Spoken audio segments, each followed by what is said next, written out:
Selam millet. Geveze Meclisi'ne hoş geldiniz. Ne haber? Bugün masada bolca yıldız tozu, sahne ışıkları, kurumsal entrikalar ve biraz da organizasyon draması var. Konumuz bir dünya starının Jennifer Lopez'in olaylı İstanbul macerası. Bilirsiniz, ne zaman böyle dev bir isim ülkeye gelecek olsa daha uçağa inmeden dedikodu kazanı kaynamaya başlar. WhatsApp grupları alev alır, Twitter'da teoriler havada uçuşur. Biletler çok pahalı satılmıyormuş, ekipmanlar gümrüğe takılmış, sahnesi bizim standartlara uymuyormuş. J.Lo İstanbul'a geliyor dendiğinde de aynısı oldu. Beklentiler arşa çıkmıştı. O meşhur dansları, göz alıcı kostümleri, kusursuz bir pop şöleni hayal ediyorduk. Ama her şey gerçekten de o kadar ışıl ışıl mıydı? Sosyal medyada, kulislerde bir sürü laf döndü. Prodüksiyon patladı, ses sistemi çöktü gibi iddialar yayıldı. Ben de bu iddiaların peşine düştüm ve önüme açtım defterimi başladım not tutmaya. Bu aldığım notlar konserle ilgili tüm resmi verileri, medya yansımalarını ve analizleri içeriyor. Şimdi o notlara birlikte bakalım ve gerçeği tüm çıplaklığıyla hep beraber öğrenelim. Şimdi ilk olarak geçtiğimiz günlerdeki konsere değil, 13 yıl önce ülkemize geldiğinde J.Lo'nun neler yaşadığını, ardından da yakın zamandaki konserde başına gelen olayları anlatacağım. J.Lo'nun İstanbul'u salladığı o efsane konserler Kasım 2012'de yaşandı. Dance Again turnesinde. 2012'deki Türkiye'nin atmosferini bir düşünün. Notlarımda o dönem için bölgesel bir çekim merkezi ifadesi kullanılıyor. İstanbul dinamik, yükselen, kültürel olarak heyecan verici bir şehir. İşte böyle bir ortamda J.Lo'nun ilk kez Türkiye'ye gelecek olması muazzam bir beklenti yaratıyor. Belgelere göre sanatçı başta tek bir konser için geliyor ama biletlere öyle bir ilgi oluyor ki organizatörler durumu yönetemiyor. Telefonlar kilitleniyor, web siteleri çöküyor. Sonuç, şov sayısı anında 3'e çıkarılıyor. Düşünün, 14 Kasım'da Ataköy Atletizm Salonu, ardından 16 ve 17 Kasım'da ise Ülker Sports Arena. Talep o kadar ezici ki organizasyon ek şovları programa eklemek zorunda kalıyor. Bu daha en başından 2012 Türkiye pazarının bir dünya starını ağırlamaya ne kadar hazır ve istekli olduğunu gösteren dev bir işaret aslında. Peki sahnede neler oldu? Notlarım konserin tematik bölümlere ayrıldığını söylüyor. Eski Hollywood, boks ve funk and aşk. Yani sadece şarkı söyleyip inmiyor. Sahnede bir boks ringi kuruluyor. J.Lo dansçılarıyla birlikte adeta dövüşüyor. Sonra bir anda kendinizi eski bir Hollywood müzikalinin içinde buluyorsunuz. Kostümler de cabası. Tam 10 farklı kostüm değiştirmiş. Açılış şarkısı, setlist, her şey küresel turnenin diğer ayaklarıyla birebir aynı. İzleyici Londra'da ne izlediyse İstanbul'da da onu izliyor. O anki atmosfer için notlarımda tek bir kelime var: büyüleyici. Medyanın manşetleri ise övgü dolu, yani kağıt üzerinde her şey bir başarı hikayesi gibi başlıyor. Peki o zaman o prodüksiyon yere çakılı lafı nereden çıktı? İşte zurnanın zırt dediği yere şimdi geliyoruz. Evet, işte burası çok ilginç. Ben de sizin gibi notlarıma gömülüp ses sistemi arızalarını, ışık senkronizasyon sorunlarını, sahne arkası kavgalarını bulmayı bekliyordum.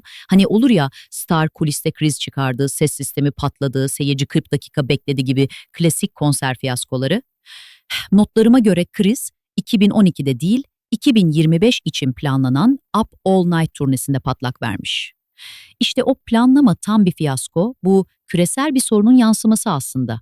Notlarım J.Lo'nun 2024'teki ABD turunu düşük bilet satışları spekülasyonları arasında iptal ettiğini belirtiyor. Bu olumsuz ivmeyle girilen 2025 uluslararası turu ise tam bir kaos. Bize 10 yılda piyasanın ne kadar değiştiğini, ekonomik koşulların ve risklerin ne kadar arttığını gösteriyor. Gidelim magazinel ama bir o kadar da merak edilen konuya. O konserlerde Hadise var mıydı? Bu dedikodu o kadar yayıldı ki sanki kendisi ön sırada J.Lo ile dans etmiş gibi bir algı oluştu. Bu bölümü bir dedektif gibi ele alalım. Araştırma notlarım bu konuda çok net.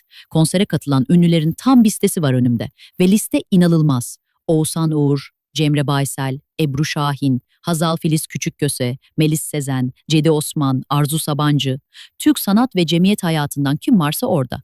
Magazin basını oraya kamp kurmuş resmen, her gireni, her çıkanı belgelemiş.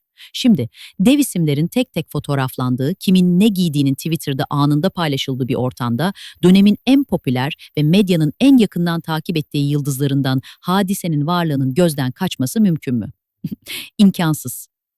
Notlarımda incelediğim tüm arşivlerde, magazin haberlerinde, video raporlarında, sosyal medyada ve dijital içeriklerde Hadise'nin adına veya fotoğrafına rastlamadığını özellikle vurgulamak isterim. Evet, Geveze Meclisi, geldik bölümün sonuna. Sonuç ne? Bir dünya yıldızı 2012'de İstanbul'a geldi, beklentileri karşılamakla kalmadı, aştı. Prodüksiyonuyla, organizasyonuyla, talebiyle kusursuz bir operasyon yürüttü.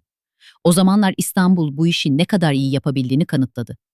Notlarımda bu durumun uluslararası ilişkilerdeki yumuşak güç kavramı ile analiz edildiğini görüyorum. 2012 konseri, Türkiye'nin modern, küresel sisteme entegre ve büyük operasyonları yürütebilecek kapasiteye sahip bir ülke olduğu imajını dünyaya yansıtan bir yumuşak güç zaferiydi.